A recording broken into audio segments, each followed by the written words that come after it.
بالله من الشيطان الرجيم قال رب اغفر لي وهب لي ملكا لا ينبغي لأحد من بعدي إنك أنت الوهاب رب اشرح لي صدري ويسر لي أمري واحلل عقدة من لساني يفقه قولي فالحمد لله والصلاة والسلام على رسول الله وعلى آله وصحبه أجمعين ثم أما بعد সবাইকে আসসালামু আলাইকুম রহমতুল্লাহি ওবারাকাতুহ। কোরআনের প্রতি আমার এই ভ্রমণের শুরু থেকে অন্যতম যে ব্যাপার কোরআন আমার জন্য করেছে এবং এখনও করে যাচ্ছে সেটা হলো এই ক্রমাগতভাবে বাস্তবতা সম্পর্কে আমার চিন্তাকে নতুন আকৃতি দিয়ে যাচ্ছে। আল্লাহর এমন অনেক কথা আমি জানি বলে মনে করতাম, এমন বিষয়ে আমার চিন্তা বদলে দিয়েছে। কোরআনের অন্যতম চমকপ্রদ একটি আয়াতে গভীরভাবে চিন্তা করার ব্যাপারে বলা হয়েছে, আফালা ইয়াতাদাব্বারুনাল কুরআন আম আলা কুলুবিন আকফালুহা। তারা কি কোরআন সম্পর্কে গভীর চিন্তা করে না, নাকি তাদের অন্তর তালাবদ্ধ? এটি খুব প্রগাঢ় একটা উক্তি। নাকি তাদের অন্তর তালাবদ্ধ? আল্লাহ কেন বলবেন যে তাদের চিন্তা না করার কারণ হলো তাদের অন্তর তালাবদ্ধ? এই আয়াতের অনেক মানে আছে। এটা আপনাদের সাথে শেয়ার করতে চাই। অনেক সময় কোনো বিষয় আপনার পূর্বে ধারণা থাকে, আয়াতের কি অর্থ তা আপনি আগে থেকে ঠিক করে নিয়েছেন, বা আপনি মনে মনে ধরে নেন যে কি অনুমোদনযোগ্য আর কি অনুমোদনযোগ্য নয়, অথবা কোন বিষয়ে গভীরভাবে চিন্তা করা যাবে বা যাবে না তাও আপনি আগেই ঠিক করে রেখেছেন। হয়তো এটা আপনার সংস্কৃতি থেকে, বা আপনার পারিপার্শ্বিক অবস্থা থেকে, বা আপনি কোনো লেকচার শুনেছেন সেটা থেকে এসেছে। আর এটা কিভাবে আপনি চিন্তা করেন তার একটা অংশ হয়ে গেছে। কোরআন আপনাকে জোর করছে চিন্তা করার সময় আপনার চিন্তার সব তালা খুলে দিতে। চিন্তা করে আপনার উপসংহার কি হবে সে ব্যাপারে আল্লাহকে নির্দেশ দিতে দিন। সেটা অন্য কিছু দ্বারা নির্দেশিত হতে পারে না। আমি এমনটা হতে দেখেছি যে আপনি আল্লাহর কিতাব পড়তে যাচ্ছেন, আপনি আয়াতের মানে শিখতে চাচ্ছেন, তখন সেই ব্যক্তিরা বলে থামো থামো থামো, আমরা শিখেছি এটার মানে হলো এটা, আমরা শিখেছি যে এটার মানে হলো এক্স। আপনি বলেন কিন্তু আয়াত তো বলছে ওয়াই, এক্স বলছে না। আমরা ইতোমধ্যে শিখেছি যে আয়াতে বলা হয়েছে এক্স। আপনি আর এটা নিয়ে কোনো প্রশ্ন করতে পারবেন না। একবার আমার অন্যতম পরামর্শদাতা শেখ আকরাম নদভী আমাকে এ ব্যাপারেই বলছিলেন। যাই হোক, এটা আমরা কোরআনের সাথে করি, হাদিসের সাথেও করি। মানুষ যখন হাদিসের সাথে এমন করার জন্য প্রস্তুত থাকে, তারা কোরআনের সাথেও আরও সহজ এটা করে। তিনি বলছিলেন যে একবার তিনি বেশ কিছু উলামার সাথে কথা বলছিলেন, এমন সময় শেখ আকরাম নদভী বললেন, এই হাদিসের ব্যাপারে আপনারা কি বলবেন? পণ্ডিত ব্যক্তিরা বললেন, না না না না, আমরা জানি যে এমন একটা হাদিস আছে, কিন্তু ফতোয়া আগেরটাই থাকবে। তখন শেখ উল্লেখ করলেন এমন এক পণ্ডিতের কথা যাকে সেই উলামারা অনুসরণ করত। আর সেটা বলার সাথে সাথেই সবাই বলল, হ্যাঁ হ্যাঁ, এখন বুঝতে পেরেছি। শেখ বললেন, থামুন, আমি একই বিষয়ে যখন হাদিসটা বললাম আপনারা সবাই আমার বিরোধিতা করলেন। আমি যখন বললাম সেই পণ্ডিত ব্যক্তি বলেছেন, আপনারা সাথে সাথেই সম্মত হয়ে গেলেন। কারো কোনো সমস্যা নেই। এখন আমাদের পণ্ডিত ব্যক্তিদের আমরা সম্মান করি। জানেন কেন আমরা পণ্ডিত ব্যক্তিদের সম্মান করি? কারণ তারা তাদের সর্বোচ্চ চেষ্টা করেন আল্লাহর কিতাব, নবীর সুন্নাহ বোঝার জন্য। আপনাদের একটা বিষয় বলি, ক্যালকুলাসের অঙ্কে 4 পাতা হিসাব করার পর উত্তর পাওয়া যায়, তাই না? অন্যরা সবাই শুধু উত্তর নিয়ে চিন্তা করে। ছাত্ররা কি নিয়ে চিন্তা করে? উত্তর কিভাবে, কি পদ্ধতিতে যাবে সেটা নিয়ে। আমাদেরকে পদ্ধতিটা বুঝতে হবে। মুসলিমরা উত্তরের ব্যাপারে বেশি আগ্রহী, আমরা পদ্ধতিতে আগ্রহ হারিয়েছি। আমাকে বিস্তারিত বলতে হবে না, শুধু উত্তরটা বলুন। অনেক সময় এটাও কি সম্ভব যে শিক্ষক অল্প কিছু মিস করে গেলেন, বা তারা সব কিছু বিবেচনা করলেন না, তাই তারা উত্তর দিলেন, কিন্তু উত্তরটা পুনর্বিবেচনা করা যেতে পারে? এমন কি হতে পারে? অবশ্যই পারে। ছাত্র হিসেবে আমাদের কর্তব্য হলো শুধু উত্তর নয়, পদ্ধতিও বোঝা। উম্মতের মধ্যে এটা এত গুরুতরভাবে ঢুকে গেছে যে আপনি যদি জিজ্ঞেস করেন তাদের পদ্ধতি কি ছিল এই সিদ্ধান্তটা নেয়ার সময়, তারা অপমানিত হয়ে যান। তুমি কে পদ্ধতি জিজ্ঞেস করার? তুমি কি কোনো পণ্ডিত? তোমার কোনো অধিকার আছে? না না না না, এই উম্মত সবসময় পরিষ্কার ছিল। আমাদের উলামারা নিজেদের মধ্যে সবসময় স্বচ্ছ ছিলেন। কেউ কখনো বলেনি তুমি কি আমাকে এটা জিজ্ঞেস করার, তোমার কি যোগ্যতা আছে। যখন এই স্বচ্ছতা হারিয়ে যেতে শুরু করে, তখন পণ্ডিতদের জন্য সম্মান হারিয়ে যেতে শুরু করে। বস্তুত আমাদের বিদ্বান ব্যক্তিরা অনেক বেশি সম্মান বজায় রাখতে পেরেছিলেন তাদের স্বচ্ছতার কারণে। এ কারণে না যে তাদের মনে হয়েছিল তাদেরকে জাতির কাছে কোনো উত্তর দিতে হবে না। বরং এর বিপরীতটাই সত্য ছিল। এখন মানুষ ভাবে আমরা যদি তাদের কথা মেনে চলি, তাদের কোনো প্রশ্ন না করি, তবেই তাদের সম্মান করা হলো। আসলে পুরো ব্যাপারটা এর বিপরীত। সামগ্রিকভাবে পুরো জাতি এমন ব্যক্তিদের প্রতি সম্মান হারাতে থাকে। তাদের সম্বন্ধে মানুষ বলে তারা ভাবে তারাই সব জানে, তারা আমাদের কাছে কিছুই ব্যাখ্যা করতে চায় না। তখন সমাজের বেশিরভাগ অংশ উলামাদের থেকে দূরে চলে যায়। যাই হোক, এসব কিছু সূচনা হিসেবে বললাম। আমি একটি দোয়া নিয়ে কথা বলতে চাই, যেটা অনেক কিছু সম্পর্কে আমার দৃষ্টিভঙ্গি পরিবর্তন করে দিয়েছে। আমার মনে হয় এটা আমাকে যেমন প্রভাবিত করেছে, তেমন অনেক মানুষকেই করে। অনেক জায়গায় যে আমার যুবকদের সাথে দেখা হয়েছে যারা বলে, উস্তাদ আমার কাছে খুব খারাপ লাগে। কেন? কারণ আমি ইঞ্জিনিয়ারিং পড়ছি, এটা তো দুনিয়া, আমি দুনিয়ার ব্যাপারে পড়াশোনা করছি। দোয়া করেন যেন বাবা মা আমাকে ইঞ্জিনিয়ারিং না পড়ায়, যেন আমি দিনের ব্যাপারে পড়াশোনা করতে পারি। কারণ আমি দুনিয়া চাই না, আমি দিন চাই, আমি দিন চাই। অন্য আরেকজন এসে বলে, উস্তাদ আমি চাকরি করি, আমার এত খারাপ লাগে। কেন তোমার খারাপ লাগে? কারণ আমি একজন অ্যাকাউন্টেন্ট। ও তাহলে তোমার খারাপ লাগে ঠিকই আছে। যাই হোক, ও তাহলে তোমার খারাপ লাগে ঠিকই আছে, কারণ আমি এই কোম্পানির জন্য ট্যাক্স ফাইল করি, বই করি বা এটা সেটা। আমি 9 ঘন্টা এটা করে কাটাই, কিন্তু মাত্র 1 ঘন্টা কোরআন পাঠ করি। আমি খুব কম সময় মসজিদে কাটাই, দিনের বেশিরভাগ সময় কাজ করি, আমার ভীষণ খারাপ লাগে। তোমার কি ধারণা কৃষকরা কি করে? তারা তো তোমার চেয়েও বেশি ঘন্টা কাজ করে। আল্লাহ আমাদের কাছ থেকে কি চান? আল্লাহ কি চান আমরা আমাদের পেশা ছেড়ে দেই আর সারাদিন কোরআন পাঠ করি? অনেক মানুষের এই মনোভাব আছে, আমি যদি সারাদিন দিন নিয়ে পড়াশোনা করি তাহলে আমি ভালো মানুষ হতে পারবো, আর আমি যদি অন্য কাজ করি তাহলে আমি ভালো মানুষ নই। আমি যদি জীবিকা নির্বাহ করার জন্য উপার্জন করি, যদি আমি ব্যবসা করি, যদি কলেজে যাই, তাহলে আমি ভালো মানুষ নই। সুবহানাল্লাহ, এটা মূল বিষয় থেকে যে কত দূরে। কোরআনে আল্লাহ যে দৃশ্য চিত্রায়িত করেছেন সেটা থেকে যেটা কত দূরে বলে শেষ করা যাবে না। কেন এই কিতাব আপনাকে লাইব্রেরি বা ইউনিভার্সিটি বা মসজিদের মধ্যে রাখতে চাইবে দিনরাত? যখন কিনা এটা বলে আকাশের দিকে তাকাতে, কুল সিরু ফিল আরদ, ভূমিতে পরিভ্রমণ করো। আপনি যদি ভূমিতে পরিভ্রমণ করেন, এই আয়াতের তাফসির জানতে চান, সেটা ইবনে কাসির, কুরতুবি বা ইবনে আশুরা রাহমাহুল্লাহ থেকে হবে না। কোথায় ভূমিতে পরিভ্রমণ করো এই আয়াতের তাফসির পাওয়া যাবে? দুনিয়া ভ্রমণ করেই তো। কোথায় এই আয়াতের তাফসির পাওয়া যাবে? فلم ينظروا إلى الطير فوقهم صافات ويقبضن। তারা কি তাদের উপর দিকে পাখিগুলোর প্রতি লক্ষ্য করে না, যারা ডানা মেলে দেয় আবার গুটিয়ে নেয়? ব্যাকরণগত আলোচনার মাধ্যমে আপনি এই আয়াতের তাফসির বুঝতে পারবেন না। কিভাবে বুঝবেন? আপনি বাহিরে যান এবং পাখা মেলা পাখি দেখে বিস্মিত হন। আল্লাহ চান আপনি জীবন থেকে অভিজ্ঞতা নেন। এই কিতাবে সেটাই বলা হয়েছে। এই কিতাবের কাছে আসলে সেটা আপনাকে ঠেলে দুনিয়ায় পাঠিয়ে দেবে, বাহিরের দুনিয়া আবার আপনাকে ঠেলে এই কিতাবের কাছে পাঠিয়ে দেবে। আপনি সৃষ্টির আয়াত আর দৈববাণীর আয়াতের মধ্যে ঘুরতে থাকবেন। এটাই কোরআনের পদ্ধতি।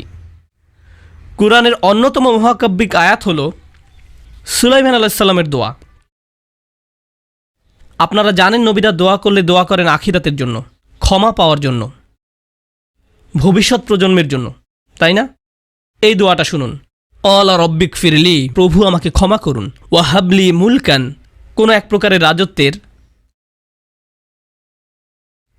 আমাকে এমন রাজত্ব দান করুন, আমাকে উপহার দিন, লা ইয়ামবাগি লি আহাদিম মিন বাদি, যা আমার পরে আর কারো জন্য শোভনীয় হবে না। কোন এক প্রকারের রাজত্বের, আমাকে এত রাজত্ব দিন যেটা আমার পরে আর কারো পক্ষে পাওয়া সম্ভব না।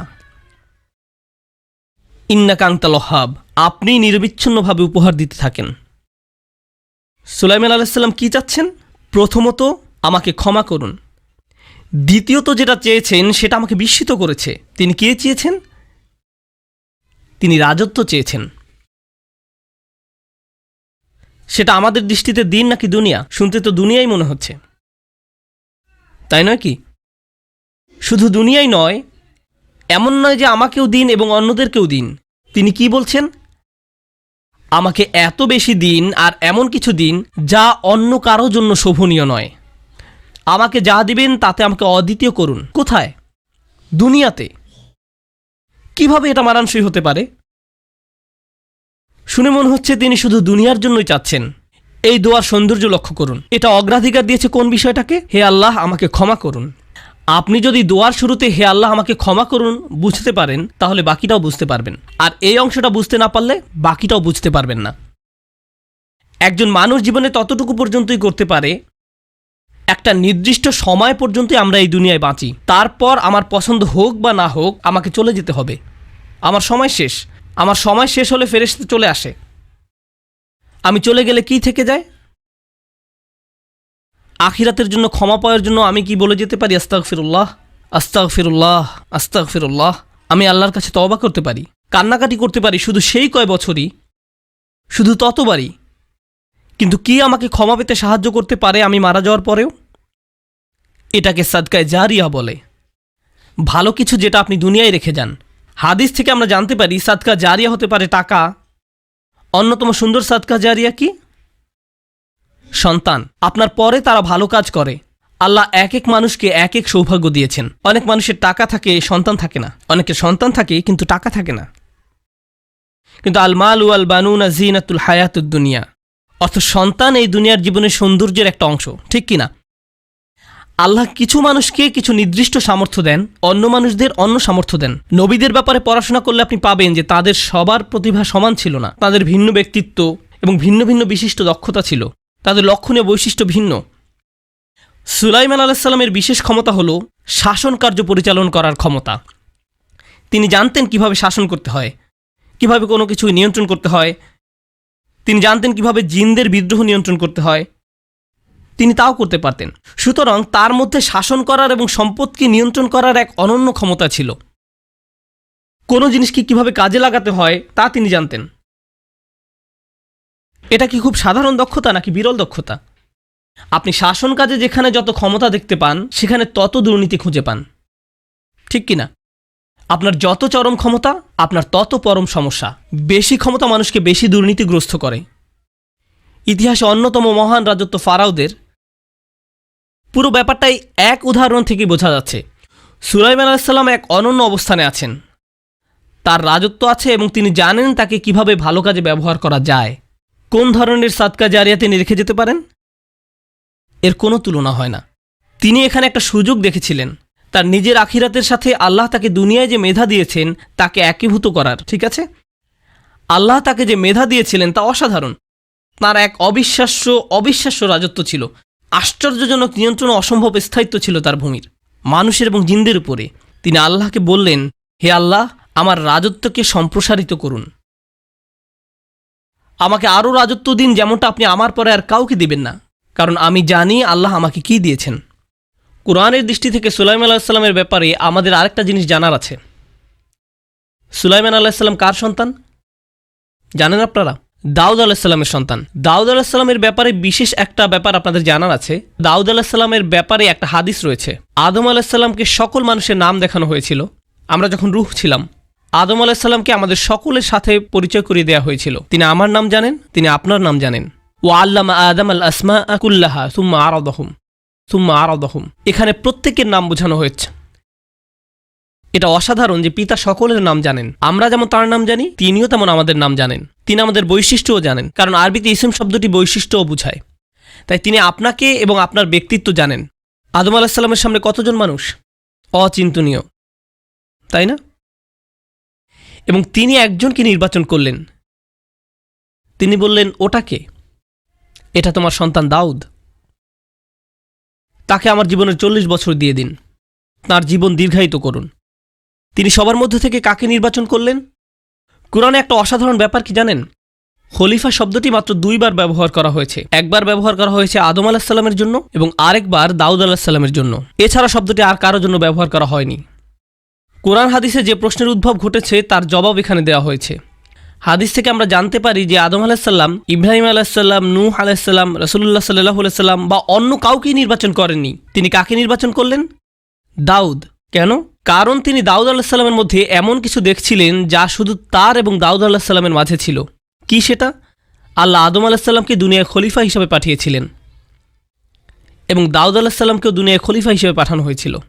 ইয়া দাউদ ইন্না জাআলনাকা খলিফাতান ফিল আরদ। দাউদ আলাইহিস সালাম ছিলেন বিশেষ একজন।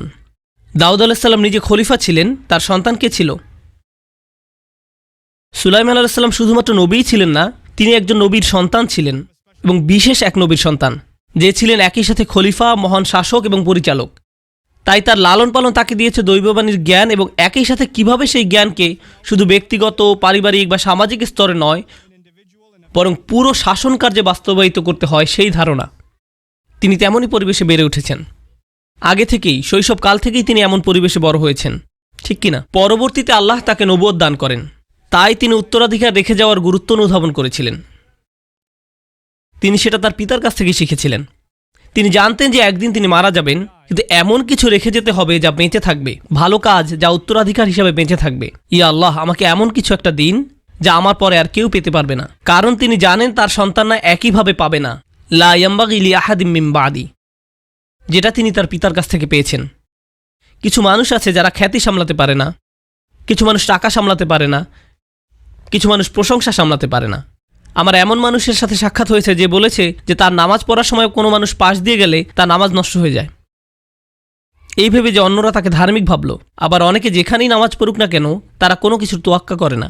কিছু মানুষের চামড়া অনেক মোটা হয়, কিছু মানুষের চামড়া পাতলা থাকে। ভিন্ন ভিন্ন মানুষের ভিন্ন ভিন্ন দুর্বলতা থাকে। কিছু মানুষের সকালে উঠতে অনেক কষ্ট হয়, হয় কি না?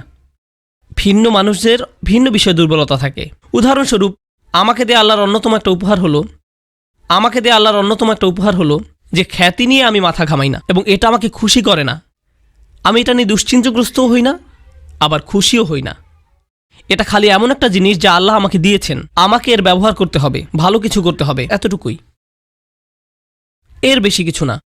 এই ক্লাসে যদি শুধু এক টেবিলে ছাত্র থাকে বা অগণিত টেবিলে ছাত্র থাকে, সেটা আমার কাছে কোনো ব্যাপার নয়। আমি তাই শিখাবো যা আমি শিখাতে চেয়েছিলাম।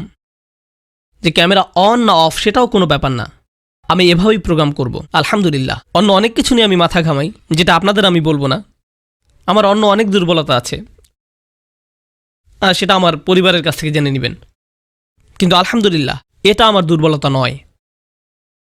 আমার অনেক মানুষের সাথে পরিচয় হয়েছে যাদের এটা একটা বড় দুর্বলতা, এটা একটা বড় সমস্যা। তাই আপনাকে আপনার দুর্বলতা এবং শক্তিকে জানতে হবে। আপনি যখন আপনার শক্তিটাকে খুঁজে পাবেন, তখন আল্লাহর কাছে চান সেটা আপনাকে দিতে, আরও বাড়িয়ে দিতে, যেন আপনি এর পুরোটাকেই আল্লাহর দ্বীনের কাজে লাগাতে পারেন, যেন আপনি উত্তরাধিকার রেখে যেতে পারেন। ইয়া আল্লাহ, যদি এটা আমাকে দুর্বল না করে তবে সেটা আমাকে বেশি করে দিন, যেন সেটাকে আমি আপনার দ্বীনের কাজে লাগাতে পারি। উসমান রাদিয়াল্লাহু তাআলা আনহুর মতো কেউ হলে তার আরও সম্পদ চাওয়া উচিত, তার চাওয়া উচিত। মিলিয়নিয়ার হয়ে যাওয়ার পর ধন সম্পদ কি হযরত উসমান রাদিয়াল্লাহু তাআলা আনহুর ক্ষতি করেছিল? না। কারুনের মতো কেউ হলে তার বেশি সম্পদ চাওয়া উচিত না। তার যা আছে তাই তাকে ইতোমধ্যে নষ্ট করে ফেলেছে, বুঝতে পেরেছেন? তাই সবাই একই জিনিস চাইবে না, কারণ সুলাইমান আলাইহিস সালামের শক্তি হলো তার ক্ষমতা থাকলেও সেটা তাকে দুর্নীতিগ্রস্ত করে না। তার ক্ষমতা আছে কিন্তু সেটা তাকে দুর্নীতিগ্রস্ত করে না। তাই তিনি আল্লাহর কাছে চাইলেন, আমাকে আরও দিন, এবং আরও ক্ষমতা দিন, যেন আমার কাছে সব থাকে এবং আমি এটা দিয়ে যেন আপনার দ্বীনের সেবা করতে পারি। আল্লাহকে জিজ্ঞেস করার পর আল্লাহ তার জন্য কি করলেন পরবর্তী আয়াতে দেখুন। فسخرنا له الريح تجري بأمره رخاء حيث أصاب والشياطين كل بناء وغواص وآخرين مقرنين في الأصفاد هذا عطاؤنا। আমি বাতাসকে তার অনুগত করে দিলাম, শয়তানকে তার কাজে নিয়োজিত করলাম, অন্যদেরকে গভীর সমুদ্রে ডুব দিয়ে তার থেকে রত্ন উদ্ধার করতে লাগালাম। যারা তার কথা শুনল না আমি তাদের জেলে শৃঙ্খলিত করলাম। এই সবই তাকে দেয়া হলো। এমনভাবেই আমি দেই। আল্লাহ তাকে বাতাসের উপর নিয়ন্ত্রণ দিয়েছিলেন। আপনি প্রযুক্তিগতভাবে খুবই উন্নত সমাজ, সুদক্ষ মিলিটারি আছে, এমন সমাজ গঠন করতে পারেন, কিন্তু হারিকেন আঘাত করলে তাদের ভবনগুলো ধসে পড়ে। তারা বাতাস থেকে নিজেদের রক্ষা করতে পারে না, তারা পারে না, ঠিক কিনা? তারা ভূমিকম্প থেকে নিজেদের রক্ষা করতে পারে না, তারা বন্যা থেকে নিজেদের রক্ষা করতে পারে না। তারা প্রতিরক্ষায় $বিলিয়ন খরচ করে, কিন্তু তারা বাতাস থেকে রক্ষা পেতে পারে না। আল্লাহ আজ্জা ওয়া জাল্লা সুলাইমান আলাইহিস সালামকে দিয়েছিলেন বাতাসের উপর ক্ষমতা। কার মিলিটারি দরকার হবে যার বাতাসের উপর নিয়ন্ত্রণ আছে? তিনি দরকার হলে হারিকেন এদিকে পাঠিয়ে দিতে পারতেন, ওদিকে ঝড় পাঠিয়ে দিতে পারতেন। সুবহানাল্লাহ, আল্লাহ এমনটাই দিবেন। তাই আপনার আমার জন্য নিজেদের শক্তিকে খুঁজে বের করতে হবে এবং তারপরে আল্লাহর কাছে শপথ করতে হবে যে আমরা এটাকে দ্বীনকে শক্তিশালী করতে ব্যবহার করব, এমন উত্তরাধিকার রেখে যেতে ব্যবহার করব যেটা আমাদের চেয়ে বড়। এমনটা চাওয়া পুরোপুরি স্বাভাবিক, খুবই স্বাভাবিক। পক্ষান্তরে আপনি এটা থেকে কোনো উপকার পেলে সেটাও ঠিক আছে, কারণ আপনার যা দরকার আপনি তাই নেন, আর আপনি সেটা দেন যা আপনার আখিরাত তৈরি করবে। প্রথম থেকে কোথায় প্রাধান্য দেওয়া হয়েছিল? রাব্বিগফিরলি, হে আল্লাহ আমাকে ক্ষমা করুন। এর পুরোটাই আল্লাহর ক্ষমা পাওয়ার আশায়। আমি যত ভালো কাজই করি না কেন তা যথেষ্ট হবে না, তাই আমি মৃত্যুর পরেও ভালো কাজ করে যেতে চাই, এটাই আমি চাই। আপনাদের প্রত্যেকেরই এভাবে ভাবা উচিত, আল্লাহ আমাকে কি শক্তি দিয়েছেন এবং কিভাবে আমি এটাকে ভালো কাজে লাগাতে পারি। আল্লাহ কিভাবে আমার প্রতিভা বাড়াতে পারেন এ কাজকে আরো ভালো করার জন্য, যেন আমি এর দ্বারা আরো উপকৃত হতে পারি। আল্লাহ আমাদের উপকৃত করুন এবং তার চমৎকার ত্রুটিমুক্ত বাণী বুঝতে সাহায্য করুন। বারাকাল্লাহু লি ওয়া লাকুম। আসসালামু আলাইকুম ওয়া রাহমাতুল্লাহ।